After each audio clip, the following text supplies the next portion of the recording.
अस्सलाम वालेकुम वरहमतुल्लाहि वबरकातुहू। मेरा नाम है साजिद महमूद और आप देख रहे हैं मेरा यूट्यूब चैनल साजिद इंस्पायर्स। आज आपसे हम बात करेंगे गुस्से के बारे में। आपने कभी सोचा कि गुस्सा किसी रिश्ते को कैसे ख़त्म कर देता है? गुस्से में बोला गया एक जुमला दिलों को छलनी कर देता है। तो बाज़ टाइम तो इंसान हद से इतना आगे निकल जाता है कि इक़दाम कत्ल जैसे जुर्म का मुर्तकब बन जाता है। इसमें कोई शक नहीं है कि गुस्सा एक फितरती अमल है और एक फितरती जज्बा है।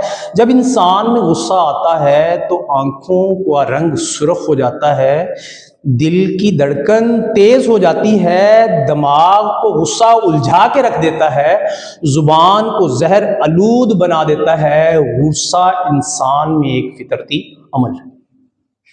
तो मेरी जान, ये एक नजरियात की जंग है।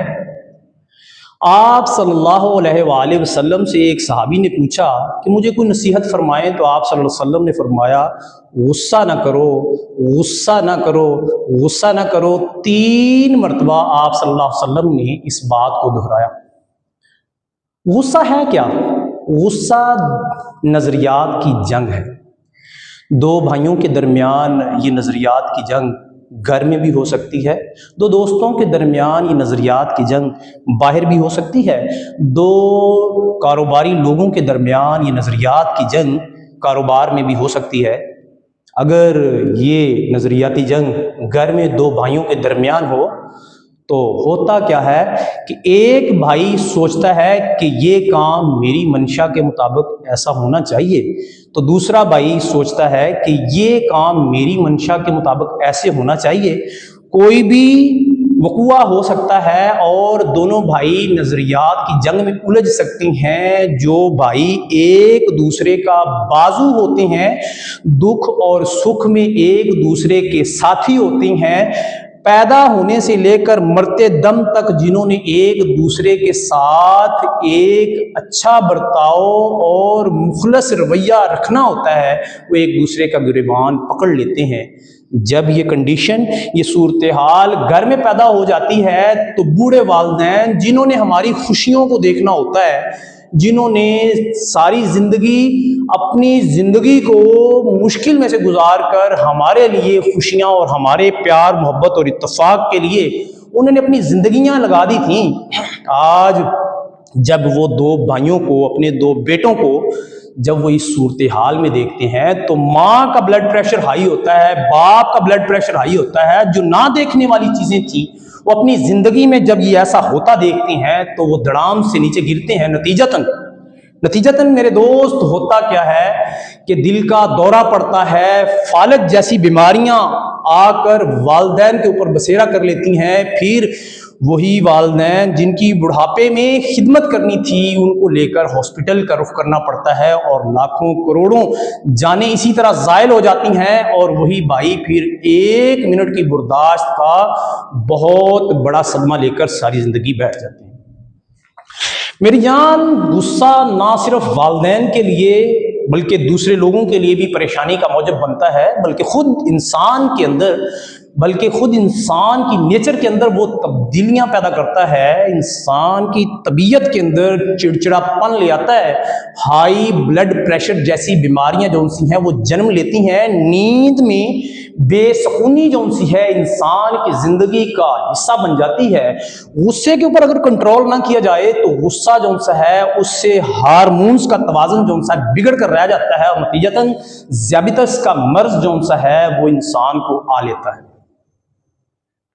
आगे बढ़ने से पहले मैं आपसे रिक्वेस्ट करूंगा कि मेरे इस चैनल साजिद इंस्पायर्स को सब्सक्राइब करें, वीडियो को लाइक करें। अगर वीडियो में मेरी की गई बातें आपको पसंद आई हों तो आप अपने दोस्तों, रिश्तेदारों के साथ शेयर भी करें। हो सकता है कि कोई इस वीडियो को देखकर उसकी जिंदगी बदल जाए।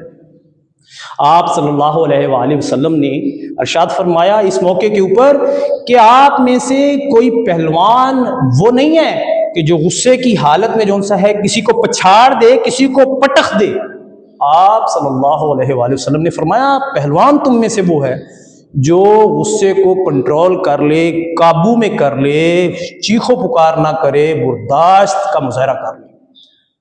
آپ صلی اللہ علیہ وآلہ وسلم نے فرمایا کہ جب غصے کی حالت میں ہو تو وضو کرو، اور اگر آپ غصے کی حالت میں ہیں، کھڑے ہوئے غصہ آیا ہے تو بیٹھ جائیں، اور اگر آپ کو بیٹھے ہوئے غصہ آیا ہے تو کھڑے ہو جائیں، اگر آپ کو غصہ گھر کے اندر آیا ہے تو تھوڑا سا باہر کی ہوا لیں، اور اگر غصہ باہر آیا ہے تو میری جان گھر میں آ جائیں، یعنی کہ اپنی پوزیشن کو تبدیل کر لیں، آپ جس جگہ پر ہیں اس کو چینج کر لیں۔ اگر آپ ایسا کرتے ہیں تو یقیناً غصہ رفع ہو جائے۔ اگر کوئی غصے میں ہے تو آپ کے کرنے والے کام کیا ہیں؟ میری جان سب سے بہترین آپ نے صبر کرنا ہے، آپ نے برداشت کا دامن ہاتھ سے نہیں جانے دینا۔ کوشش کریں جس کو غصہ آیا ہے اس کو پانی پلائیں۔ آپ دیکھیں گے کہ اگر آپ زبان کو کنٹرول کریں گے، آپ کوئی غلط الفاظ نہیں بولیں گے، 25 سے 30 منٹ زیادہ سے زیادہ لگیں گے، اس انسان کا غصہ رفع ہو جائے گا۔ اور اگر آپ اس کے نقصان کی بات کریں تو نقصان بہت بڑا ہے، وقتی طور پر ہم اس کے بارے میں دیکھتے نہیں ہیں، ہم سوچتے نہیں ہیں، لیکن غصے کی حالت میں انسان چھوٹے چھوٹے لڑائی جھگڑوں کے علاوہ جو تھانے اور پولیس کی ہوا تو لینی ہی پڑتی ہے، اور اگر انسان قتل و غارت جیسے جرم میں مبتلا ہو جائے تو رشتے بھی ٹوٹ جاتے ہیں۔ وہ والدین جنہوں نے بڑھاپے میں ہماری جوانی سے فائدہ اٹھا کر ہم سے راحت لینی تھی، وہ اب در در کے محتاج ہوتے ہیں، کبھی وہ عدالتوں میں چکر کاٹتے ہیں، کبھی وہ وکیل کی فیس کو پورا کرنے کے لیے پتہ نہیں کیا کیا جتن کرتے ہیں، کبھی رسائی حاصل کرنے کے لیے جج تک رسائی حاصل کرنے کے لیے پہنچتے ہیں کہ کسی طریقے سے ہمارا بیٹا، ہمارا لال ہمارے گھر میں واپس آ جائے۔ آپ اس چیز کا اندازہ نہیں لگا سکتے کہ آپ کے غلط قدم اٹھانے سے، آپ کی برداشت نہ ہونے کی وجہ سے، غصے کی حالت میں اگر کوئی آپ نے قدم اٹھا لیا، آپ کے بچوں کی تعلیم کا کیا نقصان ہونے جا رہا ہے۔ آپ کی بیوی جو آپ کے در پر ہے، جو آپ کے سہارے پر چل رہی ہے، وہ خاندان جو آپ کے رحم و کرم پر تھا، آج وہ در در کا محتاج ہو جاتا ہے۔ میرا آپ کو یہ مشورہ ہے میرے دوست، میری جان، بے شک آپ جوان ہیں، آپ کے اندر غصہ ہے، اپنی برداشت کو بڑھائیں، اپنے اندر برداشت پیدا کریں اور اپنی زبان کو کنٹرول کریں۔ یہ برداشت اور زبان کو کنٹرول کرنا یہ بہترین خزانوں میں سے خزانے ہیں۔ اگر آپ سنگین قدم اٹھانا چاہتے ہیں تو میرے دوست، سنگین قدم اٹھانے سے پہلے ایک بار اپنی بیوی اور بچوں کے بارے میں اور اپنے بوڑھے والدین کے بارے میں لازمی سوچئے گا۔ اگر ہم غصے کے اوپر قابو پا لیتے ہیں، چند سیکنڈ کے لیے اپنی زبان کو اور اپنی برداشت کو ملحوظ خاطر رکھتے ہیں تو ہم اپنے خاندان کو بہت بڑی پریشانی سے بچا سکتے ہیں۔ اگر ایسا نہیں کریں گے تو ہوگا کیا؟ عدالتیں بری پڑی ہیں ایسے اقدامات سے، ایسے جرموں سے اور ایسے معاملات سے جو کہ بعد میں بہت بڑی پریشانی کا موجب بنتے ہیں۔ مجھے اس کے ساتھ ہی اجازت دیجیے، ایک نئے ولولے کے ساتھ، نئی ویڈیو کے ساتھ، ایک نئی سچائی کے ساتھ دوبارہ سے ملیں گے۔